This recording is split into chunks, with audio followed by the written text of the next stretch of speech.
semua permainan apapun itu bisa diharamkan jika ada unsur perjudiannya.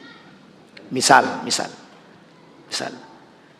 Bapak Ibu buat lomba baca Quran dalam masjid. Setiap orang datang bayar. Daftarnya bayar 50.000. Pesertanya ada 20. 50 kali 20 berapa? 1 juta bang. Ngitung itu pun susah. Sama saya jadi mikir juga bang. 50 kali 20 berarti 500. Kali 2 lah, 5 kali 2 kan 1 juta. Kalau 1 juta ini Bapak jadikan hadiah, maka jadilah lomba baca Quran tapi judi. Assalamualaikum warahmatullahi wabarakatuh.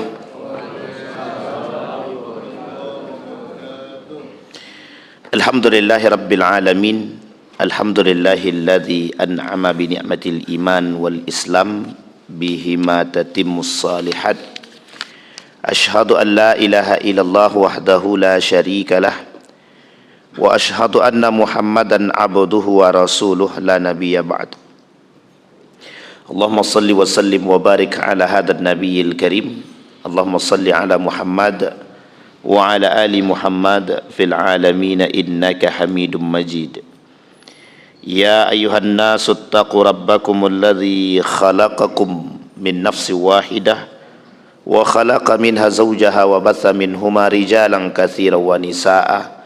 Wattaqullaha alladzi tasaaluna bihi wal arham innallaha kana 'alaikum raqiba. Puji syukur kehadirat Allah dengan mengucapkan alhamdulillahirabbil alamin, berselawat kepada Nabi dengan mengucapkan Allahumma salli ala Muhammad wa ala ali Muhammad fil alamin innaka Hamidum Majid. Bapak Ibu sekalian yang berbahagia, mudah-mudahan di subuh hari ini Allah limpahkan rahmat dan karunia-Nya kepada kita semua. Insyaallah kita yang hadir husnul khatimah. Dan untuk orang tua kita yang telah mendahului kita, Allah tempatkan di tempat terbaik di sisi-Nya. Allah terima amal ibadahnya. Allah kumpulkan bersama orang-orang yang saleh. Dan kemudian untuk orang tua kita yang masih hidup, Allah sehatkan, Allah kuatkan, Allah limpahkan rezeki, Allah anugerahkan anak-anak yang saleh dan salihah. Amin ya rabbal alamin. Baik Bapak Ibu sekalian yang berbahagia, di subuh hari ini saya ingin membahas satu hal yang hari ini menjadi persoalan kita bersama, yang menjadi penyebab degradasi moral, runtuhnya akhlak dan moral, etika di tengah arus global yang hari ini kita hadapi bersama. Bapak Ibu sekalian yang berbahagia, berbicara tentang persoalan karakter jahiliyah. Kemarin saya beli buku, bukan beli, dibelikan orang buku, dikasih hadiah waktu di Mekah bang, beberapa hari yang lalu. Judulnya penjelasan tentang masailul jahiliyah, masalah-masalah jahiliyah. Yang masalah jahiliyah itu dulu tapi sekarang terjadi. Paham maksudnya Bapak Ibu? Jadi maksudnya dulu jahiliyahnya, sekarang lebih jahiliyah daripada jahiliyah dulu gitu. Jadi namanya jahiliyah modern atau jahiliyah gaya baru gitu. Penulisnya ini seorang ulama dari Madinah, Syekh Abdul Razak bin Muhsin Al-Badar. Ini mesti tahu nih. Dihadiahinlah saya ini buku nih. Satu lagi tentang Al-Kabair, dosa-dosa besar pengarangnya sama. Bercerita saya dengan ini, tidak ada yang live kan? Saya bercerita dengan salah seorang tokoh di Saudi itu. Jadi ketika kami sedang duduk mendengarkan kajian, kan ada di Masjid Nabawi, Masjidil Haram, itu ada halaqah. Ada kajian kayak gini, Pak. Setelah selesai maghrib, nanti disambung setelah isya. Satu ketika saya duduk dengan salah seorang yang saya anggap beliau hafal Quran 30 juz, karena memang kebiasaan anak-anak di situ dan para ada syekhnya di situ yang jaga, kita menghafal, dia tinggal setor saja. Saya tanya persoalan jahiliyah itu. Saya tanya tentang persoalan jahiliyah, bagaimana pandangan antum tentang persoalan jahiliyah di era modern. Beliau menjawab sederhana, sekarang tuh lebih jahiliyah daripada dulu, katanya. Coba bayangkan, apa maksudnya sekarang tuh lebih jahiliyah daripada dulu? Nah, nanti kita coba tinjau, betul enggak kalimat itu? Kita ulang sedikit pelajaran kita yang pernah, mudah-mudahan saya sudah pernah sampaikan. Kalau belum ya mudah-mudahan ini jadi materi yang baru bagi kita. Di dalam Al-Quran, Bapak Ibu, ada 4 karakter jahiliyah di dalam Al-Quran itu yang Allah sebutkan secara eksplisit, disebutkan, mungkin yang lain banyak. Di dalam buku ini tebal, sekitar 100 lebih poin kejahiliahan itu. Tapi dalam Al-Quran dirangkum ada 4 kejahiliahan itu, karakter jahiliyah. Kata Allah, wa ta'ifatun qad ahammatuhum anfusuhum yazunnuna billahi bighairil haqqi zannal jahiliyah yaquluna hal lana minal amri min syai' qul innal amra kulluhu lillah. Kata Allah, ada sekelompok orang di antara kalian yang berpikir seperti gaya berpikirnya orang-orang jahiliyah. Sekarang kita terjemahkan dulu jahiliyah itu apa. Bukan pakai terjemahan sendiri. Seorang ulama, kata para ulama, jahiliyah itu adalah pra-kenabian. Jadi sebelum Nabi dibaiat menjadi Nabi, berarti umur 40, di bawah umur 40 Nabi belum dibaiat menjadi Nabi. Berarti di bawah itu, kata para ulama, itu yang disebut dengan pra-jahiliyah. Ini yang disebut dengan masa kejahiliyahan gitu. Jadi 40 ke bawah. Tapi Nabi cerdas, pusat pada masa itu. Nabi cerdas. Yang lain tuh cerdas juga, Pak, cerdas. Kita ambil bukti kecerdasannya. Abu Jahal cerdas, Abu Lahab cerdas, Abu Sufyan cerdas, Ibnu Abbas cerdas, Salman Al-Farisi cerdas, Musa Al-Ash'ari cerdas. Siapa yang tidak cerdas? Cerdas semua. Apalagi mereka sebagian daripada sahabat Nabi setelah. Jadi kapan mereka dikatakan sahabat Nabi? Setelah Nabi dibaiat jadi Nabi dan mereka masuk ke dalam Islam, barulah dikatakan sahabatun Nabi, sahabatu Rasulullah sallallahu alaihi wasallam. Jadi kalau dia hidup di zaman Nabi, tidak masuk Islam, dia ketemu dia dengan Nabi, itu tak sahabat Nabi. Yang dikatakan sahabat Nabi itu hidup di zaman Nabi, masuk ke dalam Islam dan sama-sama dengan Nabi. Uwais Al-Qarni tidak bertemu Nabi, tapi dianggap sahabat Nabi, hidup sezaman dengan Nabi. Nabi menceritakan tentang Uwais Al-Qarni. Sampai sini paham ya Bapak ya? Ini karakternya. Ini poin yang kita jelasin. Jadi yang disebut dengan jahiliyah itu sebelum kenabian. Itu yang pertama. Yang kedua, kata para ulama, yang disebut dengan jahiliyah itu apa? Yang disebut dengan jahiliyah itu ketidakbermoralan. Nah, ini poin jahiliyah nih. Ketidakbermoralan. Tidak bermoral itu bagaimana maksudnya? Pada saat itu orang-orang pada masa jahiliyah itu dia tidak punya, begini bahasanya, kami ini penguasa, you budak, tunduk sama kami. Nah, itu bahasa tidak bermoralnya begitu. Tapi pada saat itu kalau ditinjau dalam tingkat kedermawanan, itu jauh lebih tinggi, Pak. Jadi sekalipun mereka tidak berduit, ini orang jahiliyah zaman dulu ya, orang Arab dulu, orang Quraisy dulu, sekalipun tak berduit, kalau tamu datang, itu mereka akan rela mencari, pokoknya harus bisa melayani tamu sebaik mungkin. Nah, itu bagusnya Pak. Sekarang kira-kira jahiliyah mana? Dulu apa sekarang? Duit banyak, jangankan tamu, semua diusir. Nah, ini contoh ya karakter gitu. Jadi orang jahiliyah, orang Quraisy dulu, itu kalau seandainya tidak ada duit, sekalipun duitnya minim gitu, tapi tamu datang, itu akan dimuliakan semulia mungkin itu. Dan ini adalah tradisi Pak, tradisinya orang jahiliyah. Jadi kedermawanan itu bagian daripada tradisinya orang jahiliyah pada masa dahulu. Kemudian ketidakbermoralan lain itu, mereka kalau minjamkan uang itu tidak tanggung-tanggung Pak. Kalau dipinjamkan 100 juta, baliknya harus 200 juta. Itu jahiliyahnya begitu.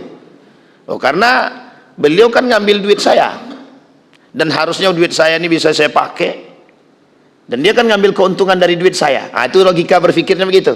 Jadi semuanya pakai logika memang. Jadi kalau dibilang tidak pinter, bodoh, itu tidak juga gitu. Karena waktu itu secara matematika tinggi Pak. Jadi pinjam 100 juta, baliknya harus 200 juta. Lo kan dapat untung dari situ. Kalau mau minjam silakan, tidak ya udah gitu. Sebelum Islam datang, kedermawanan mereka diukur dengan model yang tidak bermoral juga sebenarnya. Emang mereka rajin bersedekah berbagi Pak. Jadi ketika ada kehidupannya kaum Quraisy itu, kalau ada tamu datang, sahabat datang itu kan dilayani itu Pak. Nah uniknya cara melayaninya dua. Satu dengan minum khamar, yang kedua dengan judi. Nah, di cara melayaninya begitu. Jadi pokoknya datang tamu, pokoknya dibuatlah. Kalau bahasa kita sekarang nih, apa minuman keras yang paling bagus sekarang? Apa Bang Didi? Minuman yang paling trending sekarang itu. Kamput, ya. Kamput masa dahulu atau tua lah gitu kan. Whisky, hafal Bang? Oh gawat nih. Whisky misal. Disediain tuh Pak yang paling mahal gitu. Meskipun tak berduit ya. Tapi cara mereka menghormati begitu, minum bareng. Tapi kan mabuk-mabukan tuh kan gitu. Setelah itu mereka main judi dari pagi sampai sampai dari malam sampai subuh gitu. Karena waktu itu Islam belum datang. Islam belum datang. Karena Nabi juga belum dibaiat. Hanya saja di tengah hiruk pikuk karakter seperti itu, mesti ada juga orang-orang yang punya karakter yang baik. Seperti Nabi Muhammad dijaga, Abdul Muthalib dijaga, Abu Thalib dijaga. Ada lagi namanya Ja'far bin Abi Thalib itu dijaga. Kemudian ada namanya Abbas dijaga. Itu kan paman-paman Nabi. Jadi keluarga Nabi ini sudah terbentuk secara bukan permanen ya, sudah terbentuk secara keturunan, memiliki karakter akhlak yang baik gitu. Moral yang baik di antara sekian banyak gitu. Abdul Muthalib itu kenapa dia tidak seperti Abu Jahal dan Abu Lahab? Dia tak punya keangkuhan, dia tak punya kesombongan. Karena Abu Thalib sadar waktu dia datang ke Mekah itu sebagai anak angkat dari paman dia sendiri. Namanya Muthalib. Jadi Muthalib itu paman kandungnya ya Abdul Muthalib. Jadi Abdul Muthalib itu diambil dari nama paman dia sendiri, bukan dari bapak dia. Karena nama aslinya bukan Abdul Muthalib. Apa Ibu boleh cek aja, saya lupa. Itu boleh dicek di Google, sudah keluar itu nama-namanya. Nama asli Abdul Muthalib, itu bukan Abdul Muthalib. Siapa nama kakek Nabi? Abdul Muthalib, betul. Namanya Abdul Muthalib. Abdul Muthalib itu bukan nama asli, tapi nama yang diberikan oleh penduduk Quraisy kepada Abdul Muthalib ini karena dia dibawa oleh pamannya Muthalib ke Mekah pasca meninggal bapak dia. Sampai sini paham ya Bapak Ibu ya? Jadi meninggal bapaknya, dibawa oleh Muthalib ke Mekah. Ketika masuk gerbang Mekah, kata penduduk Quraisy, siapa budak yang dibawa oleh Muthalib itu? Itukah budaknya Muthalib? Nah, budak itu dalam bahasa Arab abdun, maka disebutlah Abdul Muthalib. Sampai sini paham ya Bapak Ibu ya? Nah, nih, jadi Abdul Muthalib itu datang memang dalam keadaan tidak memiliki apa-apa, karena dia dianggap sebagai budak. Kemudian kata Muthalib, dia bukan budak saya, dia anak daripada abang saya, kata Abdul Muthalib. Kata Muthalib itu dia anak daripada abang saya. Karena bapak dia sudah meninggal, dia saya bawa ke sini dan saya asuh. Tapi karena konsesi ini sudah melekat, karena nama ini sudah melekat kepada diri Abdul Muthalib, sampailah akhir dia disebut dengan Abdul Muthalib. Karena kelak Muthalib meninggal,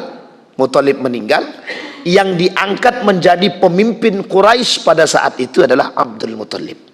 Yang dianggap, yang dilihat yang paling amanah, paling jujur dan paling bijaksana itu Abdul Muthalib.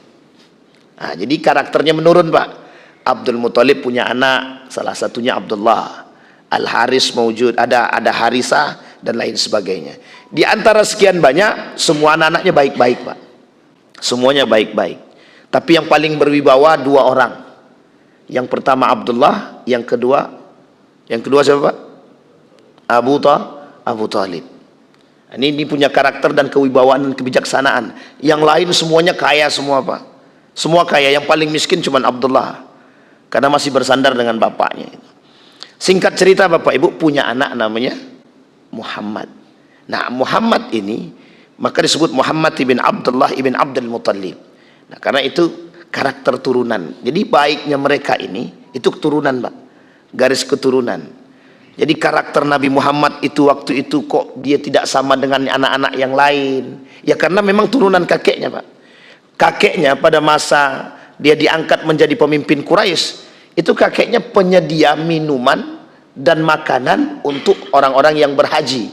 Islam belum ada, tapi perintah haji itu sudah ada pada masa Nabi Ibrahim alaihissalam. Jadi haji itu sudah ada sebelum Nabi. Perintah haji itu sudah dari dulu, Pak. Setiap Nabi punya perintah haji itu.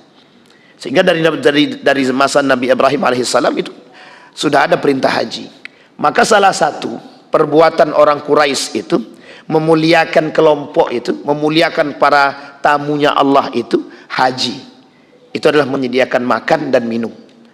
Nah, salah satunya orang yang menemukan kembali air Zam-Zam yang hilang ratusan tahun, 200 tahun sebelum Abdul Muthalib itu, ya Abdul Muthalib itu. Jadi Abdul Muthalib itu menemukan kembali Zam-Zam setelah kabilah Khuza'ah menutup rapat-rapat Zam-Zam tersebut tak jauh daripada Ka'bah itu sendiri. Nah, jadi dulu, Pak, Ka'bah itu tak jauh dari Ka'bah itu ada banyak di sekitar Ka'bah itu patung-patung tempat sesembahan. Baik dari kabilah Khuza'ah, Tamim, Badr dan lain sebagainya itu tempat sembah-sembahan. Nah, kebetulan Khuza'ah ini perusak, pengkhianat, perusak, bukan jahiliyah lagi, pokoknya lebih parah daripada jahiliyah lah itu. Nah, kemudian disingkirkan, dikeluarkanlah dari kota Mekah. Kata Khuza'ah ini, kita tidak boleh keluar dengan tangan kosong.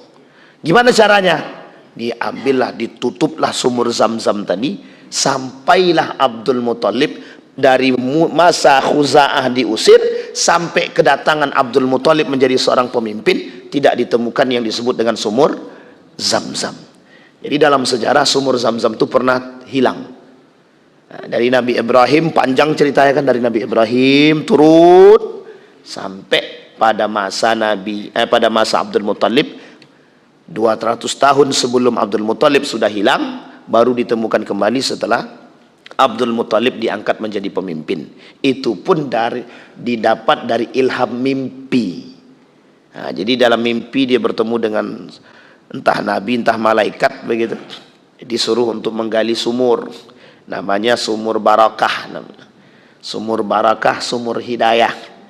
Nah, maka digalilah oleh Abdul Muthalib tak jauh dari Ka'bah itu, maka keluarlah yang disebut dengan sumur Zam-Zam. Memang betul sejarahnya pada masa itu, tapi sempat hilang. Nah, kembali kepada karakter tadi. Nah, jadi turunan, Pak, Nabi Muhammad ini turunan di antara sekian banyak orang. Di masa itu yang disebut dengan judi biasa, yang disebut dengan minum khamar itu biasa. Sama halnya seperti Bapak sekarang datang ke Eropa, minuman khamar itu minuman biasa. Jadi minuman-minuman keras itu minuman biasa. Alasannya sederhana, Pak. Penghangat badan. Kata mereka untuk menghangat badan. Kalau tak minum itu tak hangat badan. Sama kalau Bapak datang ke mana nih daerah kita nih, Papua, sama begitu juga. Jadi menjadi satu kebiasaan. Dulu waktu itu begitu. Jadi apapun makanannya, minumannya harus minuman-minuman keras pada masa itu. Apapun. Nah, sebelum Islam datang. Dan karakter jahiliyah mereka, rusaknya mereka cuma di situ, Pak. Cuma di situ. Ya kalau ada perempuan cantik, kalau enggak, pokoknya siapa di antara kami, di antara mereka yang paling kaya, itulah yang paling berhak menikahi perempuan yang cantik tersebut. Nah, itu caranya. Kalau tak mau nikah, nah, itu pandai-pandailah cara merayunya atau cara mereka kalau dia dari seorang budak, otomatis anak perempuannya otomatis. Ini misal budak punya istri, budaknya pasti budak juga nih. Dan keduanya punya anak, itu otomatis budak juga. Jadi sampai kapanpun budak ya budak, sampai Islam datang. Sampai sini paham Pak ya? Jadi budak selanjut turun, budak terus, budak terus. Nah, karakter jahiliyah pada saat itu, kalau seandainya mereka tidak minum khamar, tidak meminum minuman khamar ini, itu tidak wow. Nah, sama dengan anak zaman sekarang. Kalau tidak narkoba, tidak yes. Sama Pak, betul Pak. Waktu itu kalau tidak main judi, kalau mereka tidak main judi, berarti mereka bukan orang kaya. Paham maksudnya ini Pak? Jadi kalau mereka tidak main judi, berarti mereka bukan orang terhormat. Artinya apa? Kita balik Pak maknanya. Kalau dia main judi, kalau dia minum khamar, berarti tandanya dia orang kaya, dia orang terhormat. Sampai di sini bisa dipahami. Begitu modelnya Pak. Kalau sekarang, sama Pak. Sekarang tuh begitu. Kalau ndak main judi, ndak yes. Bukan judi apa, tapi judi online. Paham ya? Jadi kalau ndak judi itu ndak oke sekarang gitu. Nah, ini sebenarnya Ustaz mau mengatakan jahiliyah sekarang Ustaz gitu. Bukan, kita cuma mau kasih tahu aja. Ini loh model jahiliyah pada masa dahulu gitu. Nah, Bapak Ibu tinggal lihat kondisi itu. Nah, kembali kepada poin tadi. Kata Allah dalam poin yang pertama, azannal jahiliyah. Orang jahiliyah pada saat itu sebelum Islam datang, mereka berpikir bahwa Tuhan itu tidak ada. Mereka tahu Pak, Tuhan mereka yang mereka sembah itu, patung berhala itu, yang mereka sembah itu tidak punya kuasa. Tahu mereka, tahu. Tapi ketika diajak berpikir lebih sehat, ya mereka katakan, loh patung kami kan nggak bisa ngapa-ngapain. Loh sadar loh Pak, sadar ya, patung kami nggak bisa ngapa-ngapain. Jangankan memberi makan, membantu kami yang susah aja patung kami tak bisa. Cuma kami butuh dia. Tahu maksudnya Pak? Dia tak bisa bantu kami, tapi kami butuh dia. Jadi gimana maksudnya itu? Melogikakannya gimana? Ya memang tidak bisa dilogikakan Pak. Kadang sehat akalnya, kadang tak sehat. Sama dengan manusia sekarang kan begitu itu. Kadang sehat, kadang tidak. Kalau lagi sehatnya datang sama Tuhannya. Kalau lagi tak sehatnya hilang akalnya Pak. Jadi ketika itu Pak, orang datang menyembah itu bukan untuk mengatakan Tuhan itu kuasa, bukan. Simbol kalau kami punya agama. Simbol kalau kami punya Tuhan. Jadi kekuasaan Tuhan, Latta, Uzza, kehebatan Latta dan Uzza itu tak terpandang. Karena memang tidak punya kekuasaan. Hanya saja kami punya gengsi yang harus kami pertahankan dari dulu sampai sekarang. Sampai sini paham ya? Kami punya tradisi yang kami harus pertahankan dari dulu sampai sekarang. Menyembah Latta, Uzza, dan beberapa patung-patung yang lain yang dianggap Tuhan, itu adalah bagian daripada menjaga tradisi dahulu.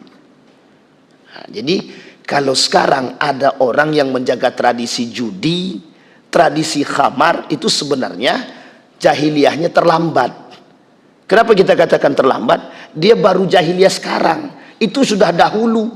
Zamannya modern, gini, logikanya menerima modern, logikanya, akalnya menerima modern, tapi perbuatannya mengikuti jahiliyah. Ya tidak sinkronnya di situ gitu. Akalnya mengikuti perkembangan zaman, tapi perbuatannya kok masih datang ke dukun. Sampai di sini bisa dipahami ya. Kok masih datang ke dukun? Kita ambil contoh. Zaman dulu main bola itu kalau ditarkam itu Pak, antar kampung itu, lomba bola antar kampung, itu biasanya kiper-kipernya itu ada dukunnya di situ. Saya tak katakan pacu jalur ya, tapi saya katakan ini bola. Itu ada dukunnya Pak. Untuk apa? Biar jaga. Pokoknya nanti biar bolanya nggak masuk Pak. Kenapa Ustaz tahu? Saya pernah ikut. Ikut apa? Ikut ngantarkan ke tempat dukun gitu. Nah waktu itu kan nggak tahu, masih kecil. Dan waktu itu saya masih kecil, saya nggak tahu. Maksudnya kenapa sih harus pakai begini gitu. Kita masih kelas 6 SD kalau tak salah, apa kelas 1 MTS ya gitu. Jadi kita nggak tahu tuh Pak, kenapa harus gitu. Jadi tujuannya sederhana, biar bola tuh nggak masuk ke gawang. Artinya apa? Akal ini menerima modern, tapi perbuatan kita sama dengan orang-orang dahulu gitu, jahiliyah. Maka disebutkan di sini zannal jahiliyah. Karakter yang paling berbahaya dari masyarakat jahiliyah pada saat itu adalah mereka berpikir bahwa Allah itu tidak maha kuasa, Tuhan itu tidak kuasa. Tapi Abdul Muthalib sangat mengerti dan percaya dengan Tuhan. Maka sebenarnya begini, Abdul Muthalib itu mengetahui akan kekuasaan Allah. Di mana dia tahu? Ketika persoalan Ka'bah. Ka'bah ingin dihancurkan oleh Raja Habasyah, kata Abdul Muthalib, silahkan hancurkan, aku tak urus. Yang ngurus Ka'bah itu sudah ada. Siapa yang ngurus? Yang punya. Siapa yang punya Azza wa Jalla? Itu Abdul Muthalib, perkataan Abdul Muthalib kepada Raja Habasyah. Sampai Raja Habasyah geleng-geleng. Ini orang nggak mikirin yang lain, pokok malah cuma datang ke sini minta kambing-kambingnya gitu. Jadi tolong kembalikan kambing-kambing saya, kata Abdul Muthalib. Setelahnya yang lain terserah. Mau kau hancurkan Ka'bah silahkan, mau kau apakan silahkan. Sampai Abdul Muthalib ke depan Ka'bah, kata Abdul Muthalib, kalian penduduk Mekah, minggir. Orang-orang itu mau menghancurkan Ka'bah. Ini dalam sejarahnya begitu. Orang-orang itu mau menghancurkan Ka'bah. Biarkan aja mereka menghancurkan Ka'bah. Itu urusan Tuhan gitu. Yang punya, urusan yang punya. Itu Pak, mengapa Abdul Muthalib tahu bahwa Ka'bah itu bukan punya diri dia. Kami cuma disuruh untuk menjaga. Tapi yang lain tak begitu Pak. Yang lain tidak begitu. Yang lain paham bahwa cara berpikir mereka itu memang jahiliyah. Ya ada Tuhan. Mereka beranggapan ada kekuatan-kekuatan gaib yang mereka terima. Dan itu bukan dari patung mereka gitu. Kembali kepada poin tadi, dzannal jahiliyah. Dan itu tidak dibenarkan dalam Islam. Nah setelah Islam datang, Nabi Muhammad membawa risalah ini. Risalah inilah yang kemudian ditolak secara mentah-mentah oleh orang kafir Quraisy. Alasan penolakannya sederhana, gengsi. Yang kedua, tidak mau budaya mereka, tradisi mereka ini terhapuskan oleh datangnya agama yang baru, yang oleh mereka sadar kebenaran agama ini, tapi mereka tolak. Ini poinnya Pak, poinnya. Orang zaman dulu, kedatangan Nabi Muhammad itu sadar dengan kedatangan risalah Islam, sadar akan kebenaran Islam, itu sadar Pak. Abu Jahal tahu, Abu Lahab tahu, Abu Sufyan tahu, semua pemuka Quraisy itu tahu kebenaran Islam. Tapi mengapa mereka tidak mau memeluk kebenaran itu? Alasannya sederhana. Satu, tidak mau meninggalkan tradisi nenek moyang. Yang kedua, gengsi. Yang ketiga, ada. Ini urusan kekuasaan, urusan jabatan. Kami kan pemimpin. Kalau nanti masuk ke dalam agama Muhammad, runtuh kepemimpinan kami, runtuh kekuasaan kami. Jadi setiap mereka ini memegang kabilah masing-masing.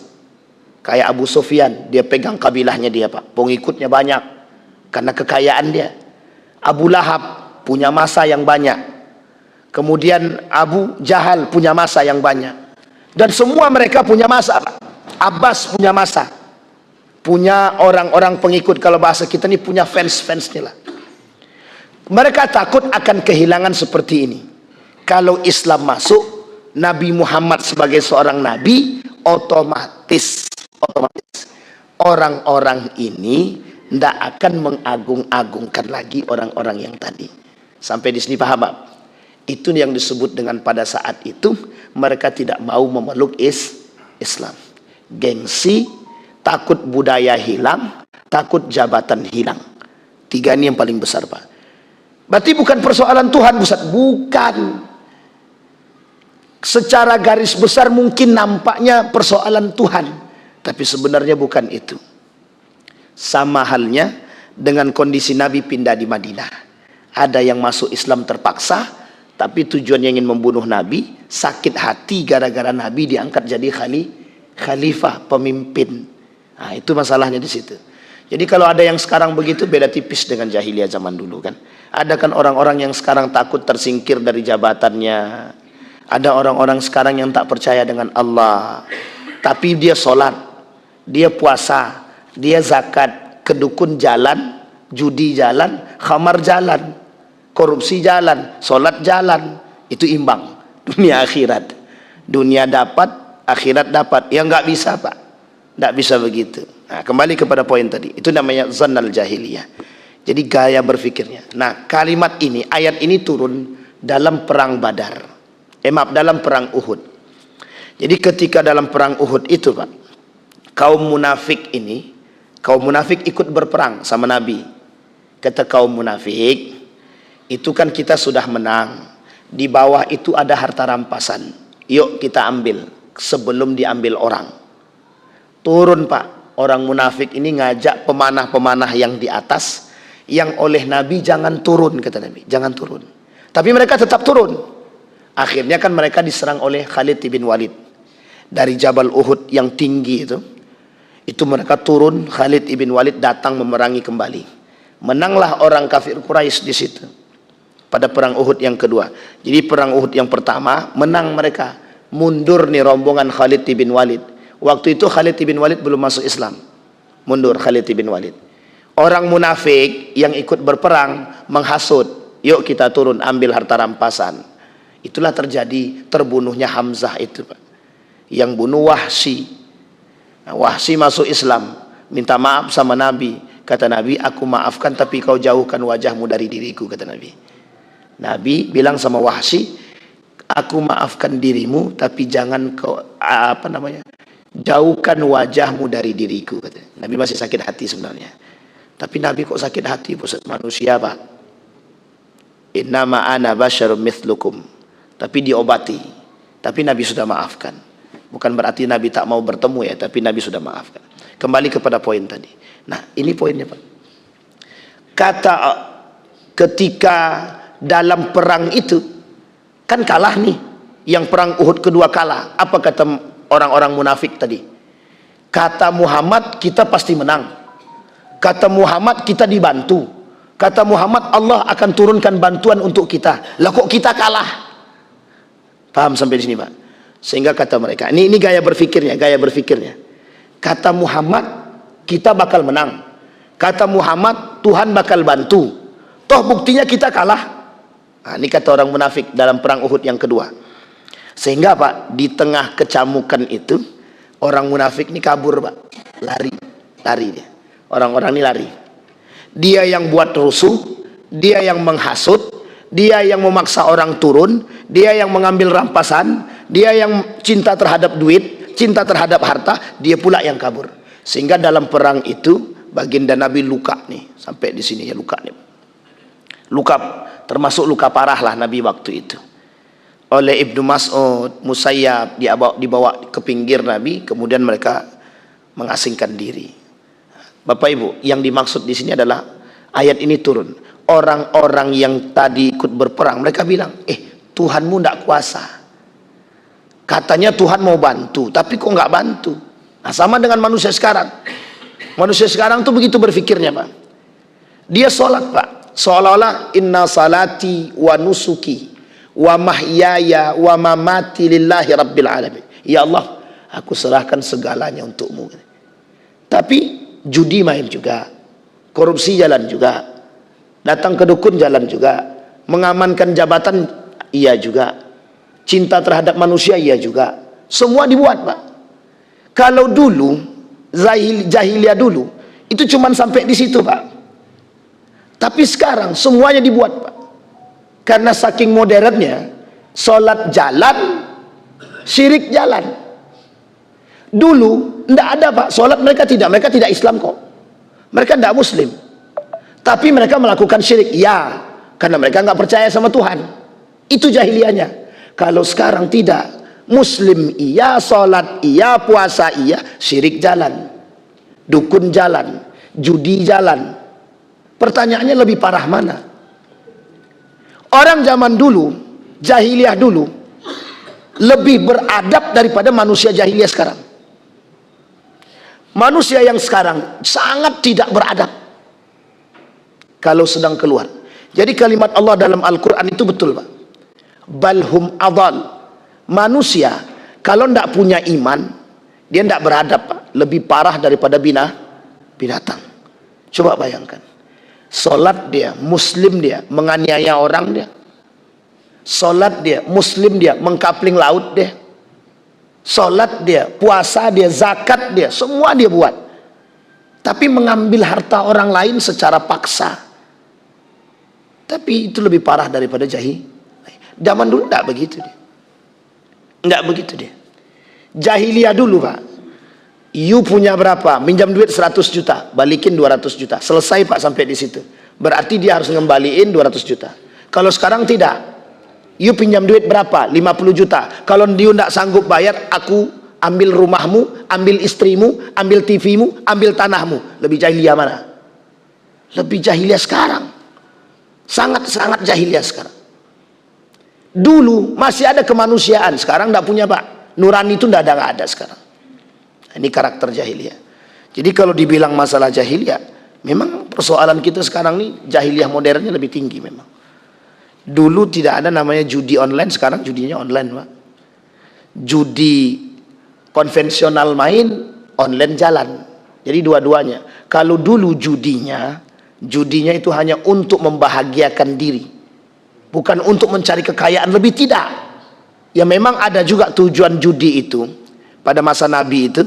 Jadi ketika Nabi masuk ke Madinah, Nabi lihat tuh ada orang sedang minum khamar dan main judi. Nabi tanya, ngapain kalian? Sedang minum khamar, Pak. Turun ayat. Kata, yas'alunaka 'anil khamri wal maisir. Jadi ketika Nabi jalan, di hadapan Nabi ada orang sedang minum khamar, main judi. Kemudian Nabi lewat. Ketika Nabi lewat, mereka bertanya, yas'alunaka 'anil khamri wal maisir. Muhammad, mereka bertanya kepadamu tentang khamar dan maisir. Qul, kata Allah, katakan wahai Muhammad kepada mereka, fihima ithmun. Di dalamnya itu ada dosa dan ada manfaat. Manfaatnya sedikit, dosanya besar, mudaratnya besar. Itu sebab turun ayat. Belum diharamkan. Baru dikasih tahu manfaat dan mudarat. Yang kedua, sedang sholat, tiba-tiba yang mimpin sholat ini orangnya habis minum. Ternyata ketika baca ayat, ada ayat yang salah. Turun ayat lagi, kata Nabi, jangan kalian sholat dalam keadaan mabuk. Wala taqrabus shalah wa antum sukara. Jangan dekati sholat kalau kalian sedang mabuk. Karena kalau dia sholat mabuk, tidak jelas. Yang ketiga, turun perintah terakhir. Kata, innamal khamru wal maisir rijsun min amalis syaiton, kata Nabi. Itu pengharaman secara qat'i, mutlak. Khamar, judi, digandeng dua-duanya, Pak. Karena waktu itu dua-dua ini selalu berbarengan. Sampai sekarang. Orang main judi, kalau Bapak Ibu datang ke kasino itu, judi mesti ada jualannya. Apa jualannya? Minuman khamar, ada whisky-nya, ada itunya, ada Jack Daniel-nya kan. Wis kok tahu kan gitu. Ada Jack Daniel. Begitu, Pak. Main domino jalan, jualan khamarnya jalan. Karena bergandengan. Waktu itu judi dan khamar itu gandeng. Sebagai satu tradisi bagi mereka. Sampai hari ini. Kalau Bapak Ibu masuk ke bar-bar itu, judinya jalan. Kalau Bapak Ibu main apa nama ini? Biliar itu sama biasanya. Kalau biliarnya yang ada barnya itu mesti jualannya juga khamar itu. Ada khamarnya, ada minuman-minuman kerasnya gitu. Nah, jadi tradisinya sama gitu. Dari dulu sampai sekarang 1400 tahun yang lalu. Kata Nabi, rijsun min amal syaitan fajtanibuhu. Kata para ulama Al-Quran mentafsirkan kalimat fajtanibuhu, kalimat fajtanibuhu diartikan wajib menjauhinya. Perintah meninggalkan itu menjadi wajib.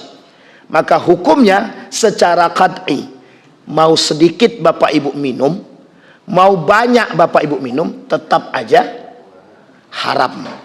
Misal, Ustaz, kami minum khamar cuman sedikit setetes, ndak mabuk doh Ustaz, haram. Ustaz, kami main judi cuman jongkok-jongkok aja nya Ustaz, haram. Ah, ini bentar lagi nih Pak. Sekarang, bukan bentar lagi, sekarang nih berarti. Hari Sabtu, Jumat, Sabtu, Ahad. Ahad 17 Agustus. Nah, ini yang kita khawatirkan, jangan sampai refleksi kemerdekaan itu dihiasi dengan perjudian. Kok bisa Ustaz katakan begitu? Nah, ini kita kasih tahu sedikit. Bapak Ibu, di dalam Islam itu ada yang disebut dengan at-tafrih, al-la'bu, hiburan, permainan. Itu dibenarkan dalam Islam. Boleh Pak, boleh. Cuma permainan itu apapun permainannya, ada yang dibenarkan, ada yang tidak dibenarkan. Permainan-permainan, semua permainan apapun itu bisa diharamkan jika ada unsur perjudiannya. Misal Bapak Ibu buat lomba baca Quran dalam masjid. Setiap orang datang bayar. Daftarnya bayar 50.000. Pesertanya ada 20. 50 kali 20 berapa? 1 juta bang. Ngitung itu pun susah. Sama, saya jadi mikir juga bang. 50 kali 20 berarti 500. Kali 2 lah, 5 kali 2 kan 1 juta. Kalau 1 juta ini Bapak jadikan hadiah, maka jadilah lomba baca Quran tapi judi.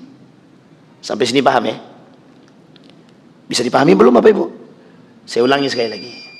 Misal ini lomba baca Quran atau lomba solawat lah. Kalau baca Quran terlalu ekstrim Ustaz, ya oke lah, solawat lah, agak turun sedikit lah. Lomba baca Quran di masjid, setiap peserta bayar 100.000. Ada 20 peserta, berarti 2 juta duit pendaftarannya kan. Dibelikanlah ke hadiah. Duit 2 juta ini jadikan hadiah. Yang menang dapat duit 2 juta. Paham sampai di sini? Ini jatuhnya judi. Judi. Disepakati oleh para ulama model seperti ini haram dan ini judi. Kenapa begitu kok bisa judi Ustaz? Karena mereka memperebutkan duit yang sudah mereka masukkan. Saya daftar 100.000, berarti kan saya harus dapat duit saya balik. Jadi yang saya dapat berapa? 1.900.000. 1.900.000. Jadi saya masukkan duit 100.000 untuk mendapatkan yang 1.900.000 tadi. Spekulasi. Ya kalau menang dapat, kalau tak menang ya habis. Bahasa lainnya sedang bertaruh. Sampai di sini paham? Nah, sekarang kita masukkan kepada 17 Agustusan. Kalau modelnya seperti ini tradisi 17 Agustusan yang kita buat dalam setiap perlombaan, maka semua perlombaan yang kita buat dengan model seperti ini sedang kita hiasi dengan perjudian. Hukumnya haram. 1. Sampai di sini bisa dipahami Pak? Ada yang buat begini Pak? Kalau ada yang buat begini, cepat sadar, tarik duitnya, ganti dengan duit, cari donatur. Pak, kami butuh duit. Tolong jadi donatur kami untuk lomba makan kerupuk. Juara satunya 2 juta, juara 2-nya 1 juta. Saya kira banyak yang mau ikut tuh kalau segitu hadiahnya kan. Kalau itu boleh, boleh Pak, tak ada masalah. Duitnya dari donasi atau duitnya dari para donatur-donatur yang dikumpulkan untuk hadiah, bukan diambil dari peserta. Kalau diambil dari peserta untuk hadiah, jatuhnya taruhan. Kalau diambil dari peserta untuk membeli minum mereka, untuk menyediakan peralatan mereka, boleh, boleh tak masalah. Untuk fasilitas boleh. Untuk ID card boleh, untuk minuman boleh, untuk snack tidak ada masalah. Yang salah kalau untuk taruhan. Nah, itu yang tidak boleh. Nah, ini tolong diingat-ingat Pak. Apapun perlombaannya, termasuk perlombaan yang ada di dalam 17 Agustusan. Itu jangan sampai kita kotori. Jadi jangan sampai kita kotori kemerdekaan kita nih, yang suci itu, dengan perbuatan kejahiliahan kita. Kita kotori agama, kita kotori kemerdekaan kita. Dua-duanya jahiliyah Pak. Lebih baik kita tidak usah merdeka, sementara kita masih dalam perjudian. Apa merdekanya kita? Tidak ada. Kita masih dalam perjudian. Itu yang pertama. Yang kedua Bapak Ibu, yang kedua, zonnal jahiliyah sudah yang pertama. Yang kedua, hukmul jahiliyah, berfikir bukan, hukumnya hukum jahiliyah. Kita masih ngambil hukum-hukum jahiliyah, tradisi-tradisi adat, adat-adat istiadat yang bertentangan dengan agama kita masih pakai. Masih ada di Riau ini, kalau tidak nikah secara adat maka tak sah nikahnya, sekalipun dia nikah secara agama. Jadi kalau ada yang nikah secara agama tapi tidak nikah secara adat dia tak sah nikahnya, mereka tetap dikatakan zina. Kalau ada begitu itu keterlaluan Pak. Tapi ada. Yang ketiga, kami pengen Ustaz bagi warisan itu semuanya sama rata, biar adil. Kira-kira adil itu baik enggak? Adil itu baik enggak Pak? Bu? Baik ya, adil itu baik ya. Tapi baik tapi tidak pada tempatnya. Kita adil sama manusia tapi kita tak adil sama Tuhan. Baik enggak? Baik enggak? Kita adil sama manusia tapi kita tidak adil sama Allah. Adil baik enggak? Sama Pak. Jadi orang sekarang bagi harta warisan itu sesuai dengan porsi adat. Dalam tradisi adat kami di sonono, per laki-laki tak perlu dapat warisan. Yang harus dapat warisan itu perempuan aja. Laki-laki tak perlu. Sekarang saya tanya, ada nggak Al-Quran berkata demikian? Tidak ada. Hukum waris mutlak dikembalikan kepada Al-Quran. Mutlak. Hukum waris mutlak dikembalikan kepada Al-Quran. Semua pembagiannya sudah ada dalam Al-Quran. Tidak perlu cari kreasi, tidak perlu kreatif dalam mencari hitungan-hitungan tentang waris. Sudah ada dalam Al-Quran semuanya. Dalam surat An-Nisa dari awal sampai akhir sudah ada semua di situ. Berapa perempuan, istri berapa, anak berapa, anak laki-laki berapa, paman berapa, mertua berapa, mertua tidak dapat. Orang tua berapa, adik-beradik berapa, ada semua Pak. Ada semua. Jadi tidak perlu kita kreatif mencari hitungan-hitungan. Pokoknya Pak Ustadz kami pengen adil biar kami ini semua terjaga ukhuwahnya. Haram hukumnya, haram. Membagi warisan secara merata hukumnya haram. Karena tak merujuk kepada Al-Quran. Kecuali dibagi dulu sesuai porsinya dalam hukum waris. Disepakati setelah dibagi, ditandatangani pakai akta notaris. Beliau dapat setengah, beliau dapat seperempat, disepakati Pak. Pakai akta notaris biar nggak kelahi, biar jelas. Ini persoalan ini sensitif, membawa orang ke neraka.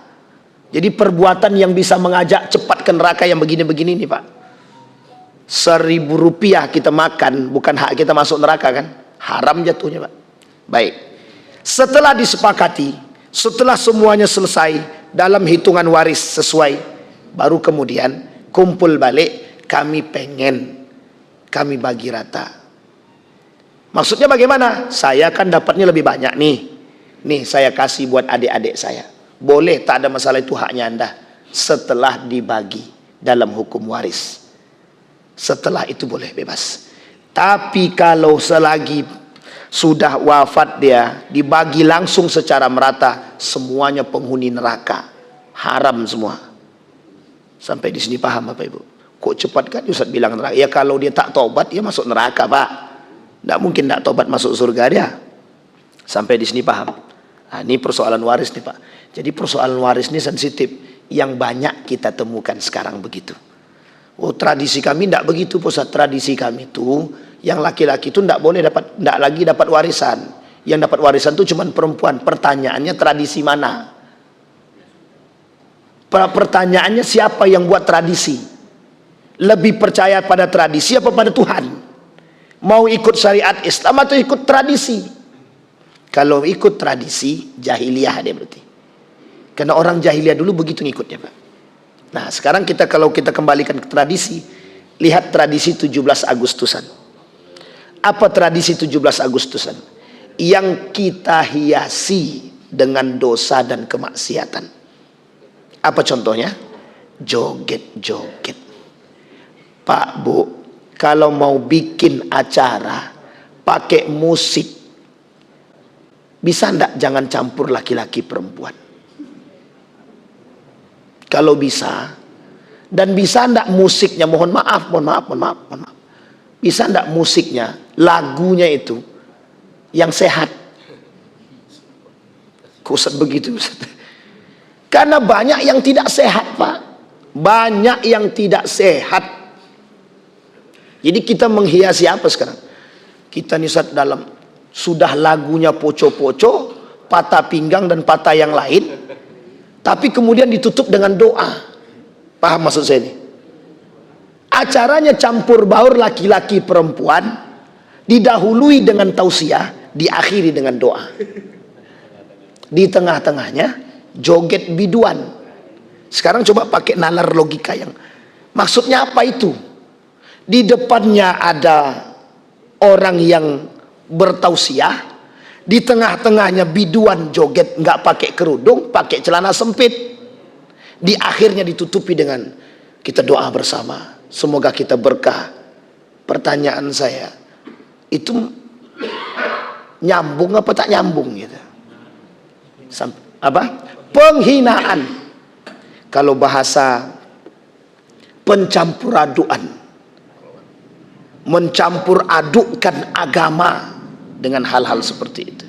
Mohon maaf, Pak, tradisi itu kalau dibiarkan, ingat kalimat ini, Pak, ya, kalau dibiarkan, ini gara-gara zaman dulu dibiarkan, akhirnya sampai sekarang ada musiknya, ada jogetnya. Uniknya lagi ada gaya baru tradisinya sekarang, joget balon, joget kursi.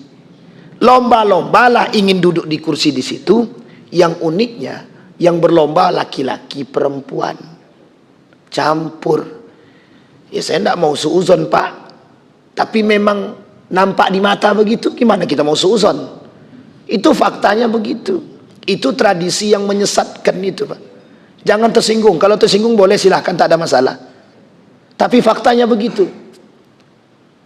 Tapi ini kan refleksi kemerdekaan. Janganlah begitu-begitu diatur dengan agama. Sikit-sikit agama, sikit-sikit agama. Inilah yang merusak nih, Pak. Nah, yang gaya-gaya begini yang merusak. Sama yang tadi, yang dikatakan oleh kaum munafik tadi. Katanya Tuhan ada, mau bantu kita. Mana buktinya? Nah, sekarang dibaliknya, Pak. Masa yang kayak gini ada Tuhan? Yang kayak gini-gini ada Tuhan gitu. Sampai di sini paham maksud saya, Bapak Ibu? Udahlah, singkirkan. Ini tak urusan. Ini kan urusan hiburan. Dalam hiburan nggak perlu ada Tuhan, nggak perlu ada agama. Orang cuma sekedar bersentuhan biasa aja kok. Masalahnya sentuhan biasa itu, Pak, dari sentuhan biasa jadi luar biasa. Kontak ya, Dek, kontak ya. Laki orang, Pak, bini orang, Pak, gara-gara joget balon tuh, Pak, bisa suka dengan laki-laki orang. Kan masalah tuh. Sampai di sini bisa dipahami, Pak. Sederhana. Lomba kita cuma makan kerupuk. Tapi kita seret anak-anak kita ke dalam neraka hanya gara-gara mempertaruhkan uang 100.000. Jadi mohon maaf, tradisi-tradisi seperti ini harus kita perbaiki. Kemudian malam harinya, refleksi kemerdekaannya, malam harinya pakai musik, organ tunggal sampai jam 1, jam 2. Di belakangnya ada minuman khamar, ada narkobanya. Di depannya ada biduannya, ndak ada doanya lagi. Ah, itu masih mending lah. Ndak ada tausiahnya. Aku kan oke juga lah. Tapi pembukaannya baca Quran. Ya sama aja, Pak. Ya, maksud saya adalah tradisi seperti ini itu telah mendarah daging yang setiap tahun Bapak Ibu lihat itu. Saya ambil contoh. Saya pernah mengatakan joget bagi perempuan itu merujuk dari pandangan para ulama yang saya pahami itu hukumnya haram. Perempuan yang berjoget di hadapan laki-laki yang lain yang bukan muhrimnya itu bagi kami merujuk kepada pemahaman guru kami haram. Jadi Pak, ada satu masjid di Pekanbaru ini, ketika saya bilang begitu pas 17 Agustusan joget-joget mereka mereka buat video dikirimnya ke saya, nih kami sedang joget katanya. Mana haramnya itu katanya. Coba bayangkan. Ya terserah, mau ndak mau itu urusan dia, ndak urusan kita. Kita sudah sampaikan. Akhirnya saya diblokir tuh Pak. Ndak boleh lagi ngisi di masjid itu. Alhamdulillah saya bilang. Lebih baik tidak mengisi daripada kita sakit hati. Capek-capek kita ngomong tapi ndak ada gunanya. Sampai di sini bisa dipahami Bapak Ibu. Ini tradisi. Itu yang kedua. Nah, ini kalau kita panjangkan lagi, masih ada 2 lagi. Kalau mau dikaji lagi, selesai Pak. Ini jahiliyah. Begitulah masa jahiliyah pada saat itu, yang hari ini generasi jahiliyah itu terus berkembang. Jadi masa jahiliyah ini terus berkembang. Jangan sampai kita menodai perjuangan para ulama-ulama kita. Nabi membawa Islam dengan baik, kita datang mencampur adukkan dia. Orang zaman dulu kafir, itu agamanya tahu. Besok engkau sembah agamaku, dan hari ini aku sembah Tuhan kalian. Kata Nabi, kita beda. Agamamu, agamaku. Sekarang tidak. Yuk sama-sama. Lebih parahnya lagi, dicampur. Apa maksudnya? Minum khamar iya, mabuk iya, narkoba iya, sholat jalan. Doa oke, sholawatan oke. Dalam sholawatan pun ada tradisi joget-joget biduan pakai pakaian sempit. Na'udzubillah, thumma na'udzubillah. Sampai di sini bisa dipahami Bapak Ibu. Yang ingin kita ambil kesimpulan. Tadi ada 4 karakter jahiliyah, 2 yang sudah saya sampaikan. Hukum zannal jahiliyah, berpikir gaya jahiliyah, dan hukum-hukum jahiliyah. Maksudnya apa? Kita sama-sama memperbaiki tradisi-tradisi yang sudah ada, yang menyeleweng dan menyimpang, yang sadar dan tahu, perbaiki, tinggalkan. Udah nggak saatnya Pak kita begitu. Kita ini di akhir zaman. Kalau di akhir zaman tuh cari selamat aja Pak. Cari aja selamat. Jangan cari yang lain. Jangan cari murkanya Allah. Cari selamat. Kita ini pengen cari selamat. Maka jangan sampai hal-hal kecil kita hiasi dengan perjudian yang mungkin kita tak tahu. Sekarang Bapak Ibu sudah tahu. Permainan apapun yang kita buat, kalau ada unsur taruhannya, jatuhnya judi. Bisa dipahami Bapak Ibu? Ada pertanyaan? Nggak ada, alhamdulillah. Nggak ada pertanyaan kan Bapak Ibu? Mesti nggak ada. Apalagi dah jam segini nih Ustaz. Oke lah. Baik Bapak Ibu sekalian yang berbahagia, kita berdoa kepada Allah. Mudah-mudahan apa yang kita sampaikan di subuh hari ini ada baiknya, ada berkahnya, bisa menambah pengetahuan kita untuk bisa tetap istiqamah dalam kebaikan, terus menjaga diri agar tidak terjerumus dalam kesalahan-kesalahan yang sedikit yang berakibat fatal dan merusak amal ibadah kita. A'udzubillahi minasyaitonirrajim. Bismillahirrahmanirrahim. Hamdan syakirin, hamdan na'imin, hamdan yuafi ni'amahu wa yukafi'u mazidah ya Rabbana. Lakal hamdu kama yanbaghi li jalali wajhikal karim wa azim sultanik. Allahumma ighfir lana dhunubana wa dhunuba walidina warhamhuma kama rabbayana shighara. Allahumma a'inna ala dhikrika wa syukrika wa husna ibadatik. Allahumma akhtimna bis salihin. Rabbana hab lana minas salihin. Rabbana hab lana min azwajina wa dhurriyyatina qurrata a'yun waj'alna lil muttaqina imama. Allahumma ighfir lana dhunubana wa kaffir 'anna sayyi'atina wa tawaffana ma'al abrar. Allahumma faqihna fid din wa 'allimna ta'wil. Allahumma faqihna fid din wa 'allimna ta'wil. Allahumma ighfir lana dhunubana. Allahumma ighfir lahum warhamhum wa'afihim wa'fu 'anhum wa akrim nuzulahum wa wasi' madkhalahum waj'alil jannata mathwahum. Rabbana atina fid dunya hasanah wa fil akhirati hasanah wa qina azabannar. Walhamdulillah rabbil alamin. Assalamualaikum warahmatullahi wabarakatuh.